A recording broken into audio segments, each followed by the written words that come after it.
was born in Blue Island, Illinois, which always kind of makes me feel good because it's south of Chicago.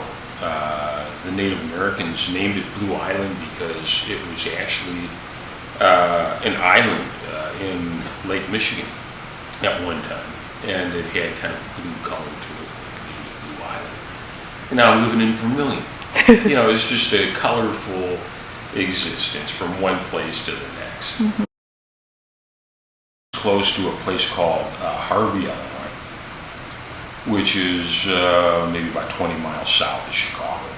As a little kid, we lived right next to the Illinois Central train tracks. So it was real easy just to walk over, jump on the train, go into the city, bum around, see what kind of trouble we could get into during the baby boom years. There was just bunches of us, and we just had a blast. It was great. Public transportation, you could get anywhere you want, which I always appreciated because I never really owned a car until I was 30 years old and moved to Vermillion, South Dakota. For the most part, my family was made up of factory workers, people that came from Europe. My two sets of grandparents both came from Poland. They came over just as the First World War was starting up, and they just wanted to escape the war. So everybody was moving out to the south side of Chicago, right around the bottom part of Lake Michigan, where there were all these factories. And so they all got positions in factories, and education was not that big of a deal.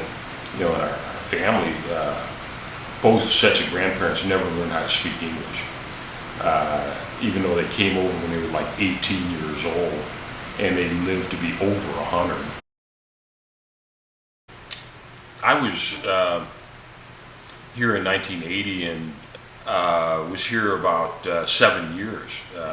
Maybe even more than 7 years. I took my first sabbatical, went out to China, and spent 6 months out there and a few months out in New Zealand, and came back. And when I came back that summer, I was walking around the bluff like I usually do, and I like walking around the town, and I was walking down Main Street, and this car slowed down and pulled up close to where I was, and there were two women in it, and they were kind of waving to me. I thought they were waving to somebody else, so I kind of looked around, nobody was there, and I looked real close, and I didn't really recognize them, but one of them was an old student of mine, and she was friends with my wife before she was my wife, and they saw me walking down the street, and they had just been fishing, and they pulled up, and they had a whole back seat filled with fish, and not that I'm, and anyhow, they pulled up to invite me to Carol's birthday party the next day. I said, yeah, okay, I'll show up. So I show up, and it was a surprise party, so everybody's hiding around, and surprise, I was taking pictures and everything, and I got to know her, and what was it then? We went out a few times and went out for dinner a number of times, and we had similar backgrounds, kind of, and we liked a lot of the same things. Anyhow, one thing led to another. We got together, moved in after a year or something like that, I don't know. Anyhow, we decided to buy a house in town back when houses were going for pretty cheap, and bought a huge Victorian house for $36,000.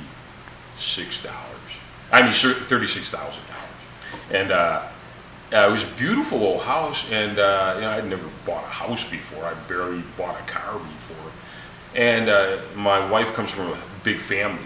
She was one of 10 kids in the family. And so it didn't seem right to be in this huge house with a lot of kids running around. And so she said, yeah, we should have some kids. Okay.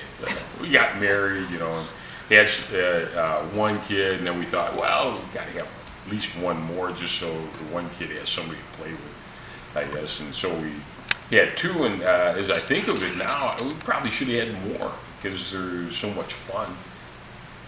One's name is Byron. We used to call Satchmo, and then Peter, who we used to call Buster. You know, Matt. Well, when I grew up on the south side of Chicago, everybody had nicknames.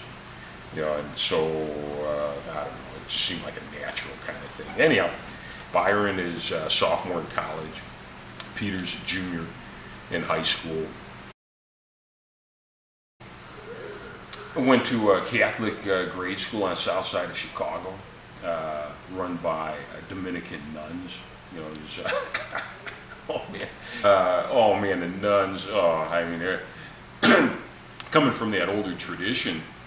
They were brutal, I'd have to say. I mean, physical, you know, slapping of faces or twisting of arms or whatever. I mean, that went on all the time. But anyhow, went through that. You know, it seemed like I picked up a few things, and then went to Thornton Township High School. You know, all the schools, they were just loaded. You know, at that time. You know, and that's you know, through the 50s. Graduated high school in 1968. I took a few art courses and really liked it, and it seemed like I did well in it, and my teachers liked it. And I never thought of it as a career or anything I'd go into, because it was already decided that I'd be working in factories along with everybody else. All my uncles, my dad, all my cousins, everybody just worked in the factories. One of my high school teachers, Sarah Liffendahl, asked me one day what I was planning to do. I think I might have been a junior or something, you know. And she said, well, have you ever thought of going to the Art Institute of Chicago or someplace? And I had never been there before in my life. You know, I liked art, but I really didn't know that much about it. I liked the creative process. It just wasn't in my family background. You know, we didn't think of going to some art museum. You know, so anyhow, she suggested it, and I said, yeah, it might be fun. You know, I wouldn't mind doing it, but you know, I'm thinking realistically, I'll probably just work in a factory. There's plenty of jobs.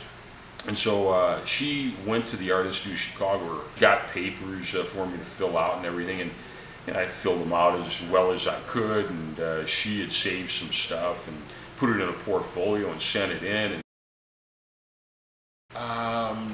you know, the first thing that comes to mind is the paranoia, I guess.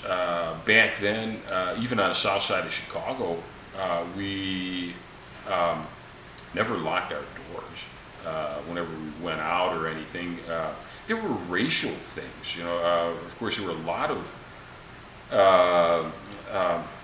ethnic communities around. The thing is, during the Second World War, as my dad would tell stories all the time, there'd be a mix of different ethnic groups on some ship, and you depended on one another, you know, to get through it all. And they gathered a lot of respect for one another there. So really, after the war, there was a kind of togetherness, you know, that we were one country, we fought, you know, for what we believed in, and we succeeded, you know, we're on a winning team. I think a younger generation doesn't have as much baggage with it, and little by little, it seems like our society is integrating and weaving itself together. You know, of course, we've always been called a melting pot, I guess, or maybe a cultural stew, you know, where you could have your own cultural traditions and backgrounds, but you're all part of this bigger group, and you add your own element of flavor to it all. I mentioned I was in New Zealand, you know, living for a while, and the Maori natives there, the indigenous people in New Zealand, and the English who came into New Zealand, they have been interacting through, you know, a couple hundred years, and it's an isolated little island. So a lot of intermarrying and cultural weavings went on to a point where when I was out there last, they really seemed to get along really well because they were all part of the family, you know. So maybe that's it. Just living together and appreciating each other. Depending on one another to make things work. Eventually, that will cause those kind of racial issues to fade somewhat.